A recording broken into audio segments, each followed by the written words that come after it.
Turn on the camera. All right, guys, we're back. We're here. We're gonna change the coils. Why are you using that one? Bro, you... What? They still don't know about it. So were you gonna bust it out at some point? Yeah. I was gonna do it here. No, dude, we gotta make the videos all... Starting with this series, we gotta bust out the good videos. Kevin, you don't know about that camera. I was gonna be like, but we got a new thing. Oh, you're gonna go up. Bro, this man is... Set it up! I didn't know that you were gonna be doing that. Alright, now that Kevin ruined it. This camera is good. This is what the camera we started off the channel with. But you guys will be seeing me out of that camera. So this camera will no longer be in use. We're gonna retire it. We'll still be using it, but you'll be seeing me out of that camera. And I'll show you what you guys look like. So this is our new setup. We're gonna have a mic now, so you guys will see everything and also hear it Chris. So we also have another camera. Kevin has his own camera. I'll show you there. And this camera's no slouch. After having this camera for so long, it's so light and it's so little. That one is a monster. It's so heavy, but I'm sure you guys will appreciate it because it's so much nicer. So enough about the camera. I just want to clarify that for you guys. Why might look clearer? Why we might look uglier? That is why. We're gonna do the front two today, and then we'll see if we can get to the back two. But as for now, we're gonna get started with the front.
We put it on jack stand so that way we can turn the wheel inside and the wheels can turn, so that way we can get to the bolts, because the bolts are behind the rotor.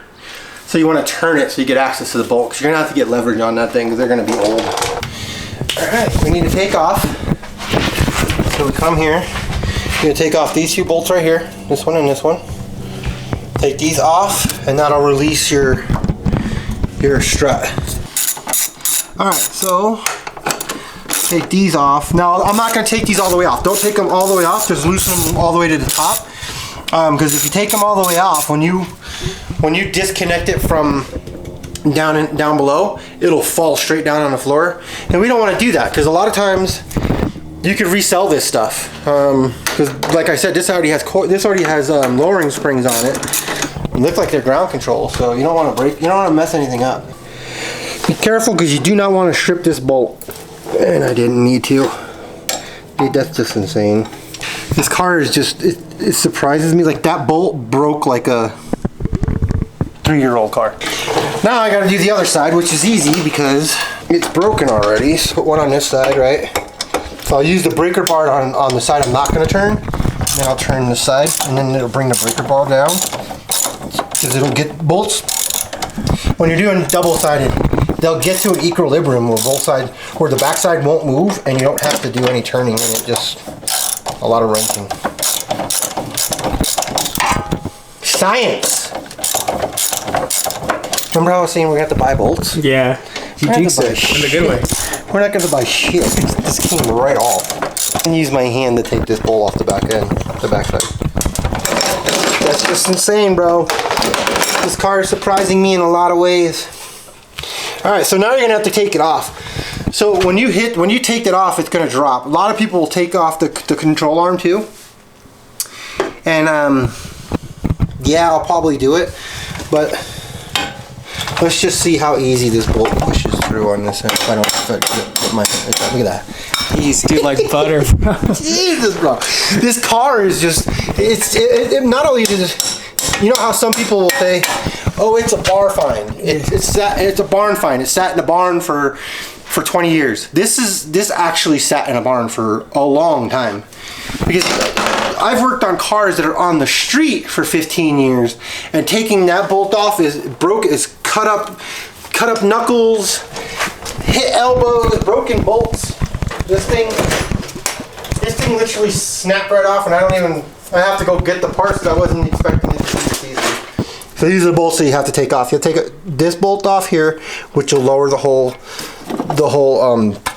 assembly, and then you take this bolt off here so you can swing it way up here to get this out and maneuver it out. So that's what we'll do now. We'll take this off, and these ones are tests. These bolts here are the ones that are hard, really hard to get off.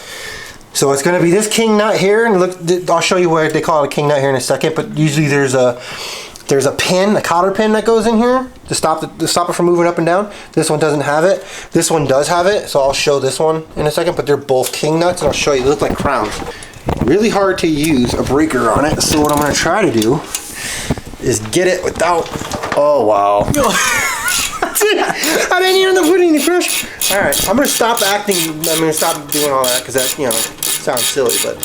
And these bolts are like butter coming off of here, man. The other side watch is going to be nearly impossible, and then the back will be like broken bolts, guaranteed. Nothing is that easy. So if you look at it, it looks like a king. See how it's got like, looks like a crown? But that's so that way when you put the cotter pin in, you can put the cotter pin, you can tighten it all the way up, and then there's space to put the cotter pin in other different directions. So that came off really easy. Now remember the breaker we went and bought, the thing that looks like the prior thing right there. That's to get this off of here, to separate this from these two. Because you see how it's got a rubber gasket up here? Yeah. That rubber gasket stops you from putting it like a screwdriver, because it'll always just push down on that. Yeah. But you see how our whole thing's moving? It's good to go. Even though it's bent on the backside, you just get a really good grip on it and pull it, and it'll straighten them out. But keep that. Don't lose that. So I put everything in my seat down here, and you go ahead and see if this won't break. Oh, see, there was almost a broken finger right there, broken fingernail, but I got it. It wasn't that bad at all. All right. So now you're gonna take this off, and then you gotta break them. And this is a king nut too. See, king nut. What you're gonna do is you're gonna get this up underneath this gasket, this rubber gasket. You're gonna get it up underneath there. You don't want to destroy the gasket. I mean, you can get new ones, but you see how with this hammer it's just bouncing back and forth. I need to get a hammer that's gonna really put some leverage in there. So I'm gonna try this one up here, but I'll probably have to go get. Yeah, I'm gonna have to go get a hammer. So these are the problem that you get. Now you could take a hammer and hit this, but you do not want to flatten this out, because you'll never get it back in, because it'll flatten it out to the point where it won't come out. So if you want, you can take this guy, but as you can see, you can't really get a whole lot of leverage on it. That one came out super easy without even hitting it. But that does happen when it's loose, because you are hitting down here and it's, you know, making the disconnect here. But that can disconnect. This one's gonna come off. I won't even need it. You hit it up or down.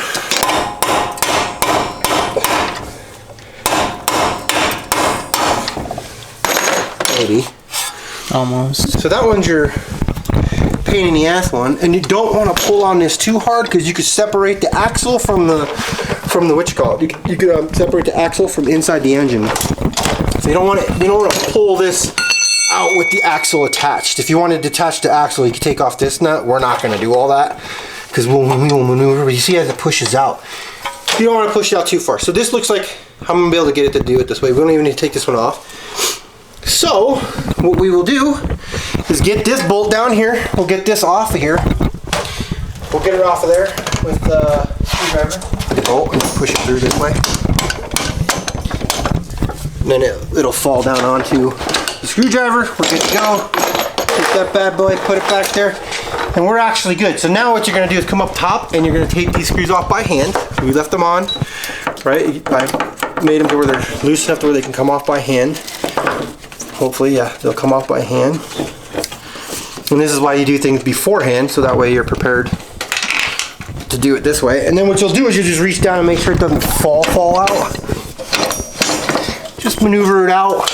These are Skunk 2 coilovers, so they're really good, and I guarantee we can sell these. Jesus. All right, got it. So that there is your coilover. Now this actually, usually I can slip it through without taking the bolt out. Because with the bolt, when you take the bolt all the way out, it just takes the threads off, right? Take the threads off the other side so it can spread further. Yeah. But usually I get it to where it spreads far enough. Like you don't have to take it all the way out, just make sure it's not threaded into the threaded side. And that way you could just do what we were doing before, but you could spread these all the way out until it's infinity and spread it, I guess you could say. Does it see? See? So I don't look how fucking pretty these things are. Real coilover has this piece here, right? This is the rear coilover, and then the front coilover has where it connects to this guy, right? Because it's going to do the same thing as what we just took off. It's going to connect in that way. So what you need to do is you need to identify the front coilover. It doesn't matter right or left, they're both the same. Because it goes in this way or it goes in that way. Either the bolts just go up, they are determined by on the top, right? The bolts up on top will connect to the top. So it doesn't matter. It could be this way, it could be that way, it doesn't matter. And that's just for this. And even this you can loosen and move. So it doesn't matter. As long as you have the front coilover, there's no left and right. Mechanics, you can correct us in the comments, because I don't, again, I'm not a mechanic. I'm a guy who works out of the garage, been doing it for a long time. So I'm going to take it, get it situated in there how I want it, because it doesn't matter. It doesn't matter. The only thing that matters is this here, because this is what holds your brake lines on, but they lost the 10mm screws that go in here, so we're going to have to buy new ones. So for now, we're just going to make sure that this is in the right position, because these will actually attach to here like so. Like that, they'll attach here. And then this one will attach up there. And that's for your brake lines to keep tension off of it when the tire's moving back and forth. But the previous owner, they lost those, so they didn't have them on there. We'll get new ones, no problem. But for now, we're just gonna put this up in there and make sure that this piece back here is somewhere where we can attach those. Go up in here, make sure you get up between there, pop her up here. So I'm gonna bring these up here and I'm gonna hold it, and then I'm gonna go down and look, and I'm gonna see that right now, these are towards the back. So that's going to tell me that I need to turn it. So I'm going to take it and just twist it this way. Bring her up, and now if you look, they're right where they need to be. So that's how we're gonna put it in there. Loosen the bolt all the way out again, just so you can spread it to get it in there. Get it on right. All the way down. Get her on there. Tighten this down, but do not tighten it all the way.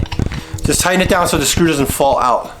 So that way it still twists, right? So you get it on there, put this upside down and put it up in there, because you're gonna put the bolts on here to hold it. Again, don't tighten it all the way down, just get it to where it holds it up there so you can still maneuver it if you need to. It's in here, but you wanna make sure before you bring it up that you have this set to where it needs, you know, it's in between those. So that way when you bring it up, you don't have to look down there, it's already done. Then you bring it up again, it'll probably come off of there. Yeah, so it'll come off. Put it in, let it go down, bring it back up. If you're not strong enough to lift this up with your fingers, and I'm not making fun of anybody, just get a screwdriver, put a screwdriver underneath here and just hold it. Not making fun of anybody, I just say that because I mean, some people can't, so you just want to make sure it's holding it up there. And if you need to, it's finger tight, so you just lift back up and bring it down so you have more room to maneuver. These ones are way smaller than the stock ones, so what you want to do is just make sure it looks right. You don't want to tighten this down until after you get this up and in, so that way you have room to maneuver it, because you're going to have to move it around to get it past the axle and over the control arm and get it down in there. This lower lock nut was too tight and we couldn't get it off without this being on, and we couldn't get it on because it was too short. So what we did, we had to figure out a way to get this loose. We ended up getting it loose, and now we can adjust by turning this whole thing in the bottom. We can adjust it down and we can adjust it up. We're down, we need to go down about 1.5 inches. So we'll just slap it there. We're gonna leave that lock nut. We're gonna lower the lower one, we're gonna keep it nice and loose. We'll just keep it up here, so that way we can lower it if it's too high. Problem is you gotta put it in between everything and then see if it'll fit. You gotta eyeball it. And that's what took us a little while to figure out. Trial and error sometimes when you're working with newer stuff. Like for me it's newer, the older ones I worked on were like that right there. And if you look at the difference between that one and this one, there is no lower locking. There is no lower locking screw nut thing here. There's just the two for the top. And this old school one, you lower the car by compressing and uncompressing the spring. And if you notice, there's no adjustment for the damper up here because of that fact, because you're using the spring to lower the car. That one stays the same. That way you can adjust your damper. I've done this so many times that it's like second nature. Like I don't even think about it. Like I just pull it up there and just start screwing. My hand goes right where the screw is. It's been doing so many fucking perfect. Really? Yeah. Oh, look at that. It's crazy. Because you can lift it up a little. Yeah. It'll lift up into there. It's in there though. So now what I'll do is I'll tighten down this ring, bring this ring down. I'll adjust this so it's like, you know, so that this line is back that way. Yeah. Just bring this up. And this will bring it up. Now I see that I still got room down there to put it in, and I might have to come down just a little bit, but on the coil, but I'll show you that here in a second. Just tighten these down. We'll look at specs and do torque specs on it, but for now we'll just get it tight to where it's not going to get adjusted and we need to adjust anymore. It'll come up and we're still good. And then shake it a little, get her started, get your rubber hammer, your rubber mallet out, pound her in, get your bolt, start screwing that bad boy in there. The hardest thing that we end up coming out of the coil is the actual coil itself. The coil itself. Nothing with the car. Which I feel like is like all the shit that I thought was gonna happen with the car. None of it happened. Like breaking bolts. All right, so that's in. We're all good to go. The only thing that's loose is this guy right here. I'm gonna leave it loose because this car is not going anywhere anytime soon, and we know we're gonna replace that brake line. So I want to make it to where this is loose so I can move it out of the way when we do replace these brake lines. But for now, coilover's in. We're not going to adjust for the height. You'd never adjust one wheel for the height. You do both at the same time, lower it down, and then adjust it that way. And we'll show you the best way to adjust them, because a lot of people will go and they'll eyeball it and they'll go for days trying to get it right. And there's an easier way of doing it. That's legit. That's done. Yeah. That's done. And the other side will be just super. We already know how to do it. That's good to go. And those things look nice too, man. Yeah, the color. Not just the color, it just look. The actual struts and everything. It's solid. Look at that, it's not moving, it's solid. Alright guys, now that we got this side going, we're going to go ahead and do the other side. This side was like a more in-depth process showing you guys how to do it like kind of step-by-step. This side will be more of like just the overall process and like a B-roll type of thing. So we're going to get the tire removed right now, and then we're going to start doing this side. Then once we have these two, then we'll go from there.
The coils, the front coils installed. The next video you guys will be seeing, we'll doing the back coils, and then we'll also be taking it out too. So yeah. And then we might, after that video, go see if we can pull a K24 motor out of a car, and then do an instant swap on this, and then get rolling. Because that would be dope to do it and just swap on it. Yeah. In the meantime, we wouldn't even need to turbo it at first. No, just get that, because that's a good motor. Yeah, get that in here.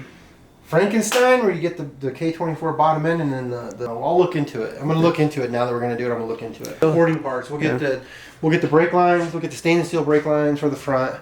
The rears, it's not. We eventually will get the stainless steel brake lines. Is when we go to the junkyard to get the engine. We'll also look and get the rear disc conversion for the back if we can find it. You could take it out of any Integra from 92 to 98, 99. I think a 99 will fit. I can't remember, but. You could take it off of either or. It could be a coupe. It could be a sedan. Doesn't matter. Just as long as within those, it'll swap right over. If you guys have any suggestions, anything, please reach out to us in the comments. please like the video, subscribe, and then yeah, we're just gonna keep rolling these videos out every week. Every week we're gonna be working in the garage. So. Multiple videos every week if we can. Yeah. So hope you guys are liking the new quality too. So you should. But yeah, that'll be it for this video, guys. Catch us on the next video. Peace. Later. That's really nice. For his first car? Are you fucking kidding me? I didn't get my first car until I was 21.